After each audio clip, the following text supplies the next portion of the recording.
Bismillahirrahmanirrahim. Assalamualaikum warahmatullahi wabarakatuh. Kembali lagi ke Quran Time. Yes. Ayah bunda, bang kakak semua, gimana Ramadannya ya? Sudah sejauh ini.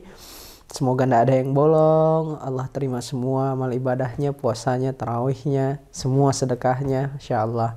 Nah, kita mulai akan memasuki 10 hari terakhir di bulan Ramadan nih. Artinya kita harus mulai siap-siap untuk meningkatkan lagi Quran time-nya, karena sayang banget kalau kita hanya meningkatkan screen time tapi lupa meningkatkan Quran time. Yes. Nah, hari ini kita akan membahas 1-2 ayat kembali seperti biasa ya. Hari ini kita akan buka di surah ke-76, surah Al-Insan ayat 8 sampai dengan ayat 10. Ya, kita baca dulu. A'udzu billahi minasyaitonir rajim. Bismillahirrahmanirrahim. Wa yut'imuna at-ta'ama 'ala hubbihi miskinan wa yatiman wa asira. Innama nut'imukum liwajhillah. إنما نطعمكم لوجه الله لا نريد منكم جزاء ولا شكورا إنا نخاف من ربنا يوما عبوسا قمطريرا فوقاهم الله شر ذلك اليوم ولقاهم نضرة وسرورا وجزاهم بما صبروا جنة وحريرا. Alhamdulillah, itu tadi surah Al-Insan ayat 8 sampai ayat 12. Nah, kita tambah 2 ayatnya ya, karena ini berhubungan. Nah, di ayat 8 Allah Subhanahu wa taala sampaikan, dan mereka memberi makanan yang disukainya, wa yut'imuna at-ta'ama 'ala hubbihi miskinan wa yatima wa asira, kepada orang-orang miskin, anak-anak yatim dan orang yang ditawan. Nah, menjelang 10 hari terakhir Ramadan ini kita perlu meningkatkan amal ibadah, kontribusi kita termasuk dengan gerakan-gerakan kebaikan kita. Kalau ayah bunda, bang kakak dan teman-teman semuanya hari ini menyaksikan, insyaallah ada banyak sekali gerakan-gerakan keumatan yang masuk di ranah-ranah memenuhi kebutuhan pangan masyarakat. Selain memang karena kebutuhannya ya, demand-nya gitu akan solusi tersebut, ternyata hal ini juga ya menjadi amalan yang luar biasa yang tercantum di dalam Al-Qur'an. Wa yut'imuna at-ta'am, dan memberikan makan bukan sekedar makanan biasa, tapi makanan yang disukai. Berarti ini sinyal untuk kemudian kita memberikan yang terbaik. Jadi bukan yang kemudian tidak kita habiskan gitu ya, tapi makanan, bahkan makanan yang kita suka. Kalau kita suka berasnya itu, kita berikan berasnya itu. Kalau kita suka telurnya seperti itu, berikan telurnya seperti itu. Minyak yang kita suka, kita berikan makanan yang disukai.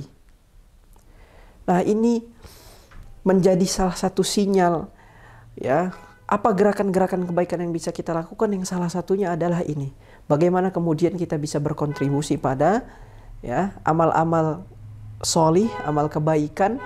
Salah satunya misalnya adalah dengan memenuhi kebutuhan pangan masyarakat, baik itu melalui donasi yang kita berikan atau secara langsung kita berikan barang, yaitu dalam kondisi yang terbaik, yaitu yang kita suka. Nah, tapi untuk kemudian melengkapi gerakan ini tidak sekedar kemudian kita hanya memberikan makanan dan kemudian barang-barang terbaik, tapi juga diikuti dengan setelahnya, after movement-nya, setelah gerakan itu.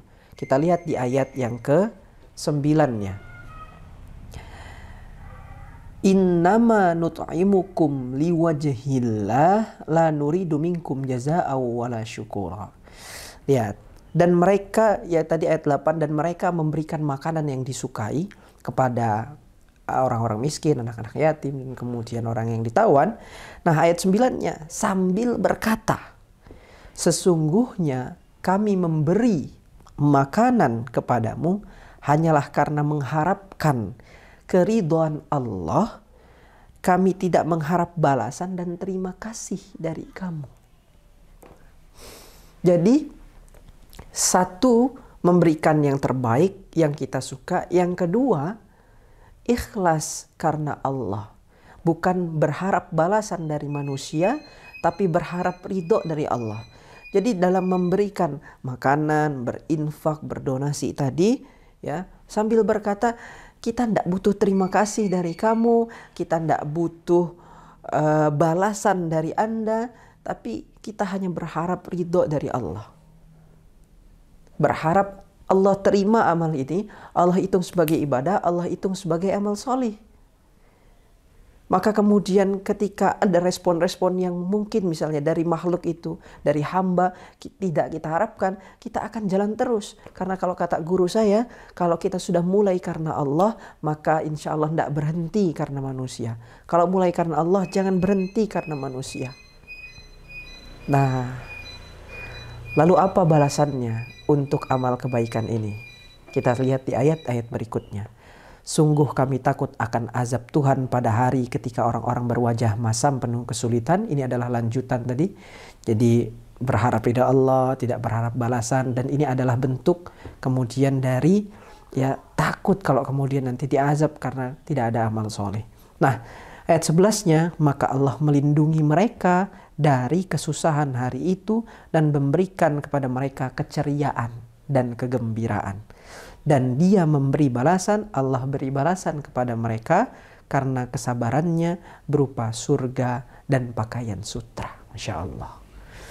Jadi dengan kemudian sedekah yang terbaik tadi, memberikan makanan kepada orang-orang yang membutuhkan, yang kita suka tadi makanannya, artinya yang terbaik ya.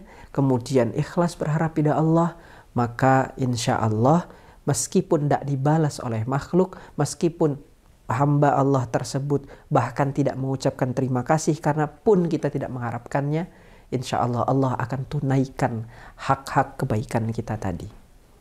Allah yang akan balas dengan surganya, dengan kebaikan-kebaikannya, dibuat keceriaan dan kegembiraan. Allah yang akan tuntaskan kesusahannya. Nah, saya mengajak abang kakak, ayah bunda semua untuk terlibat dalam berbagai gerakan-gerakan. Ada banyak sekali yang memfasilitasi gerakan ini. Cek di link di deskripsi, insya Allah kita akan sampaikan. Mudah-mudahan ini dapat menjadi fasilitas amal soleh kita selama bulan Ramadan ini. Terima kasih, kita akan ketemu lagi di Quran Time berikutnya. Assalamualaikum warahmatullahi wabarakatuh.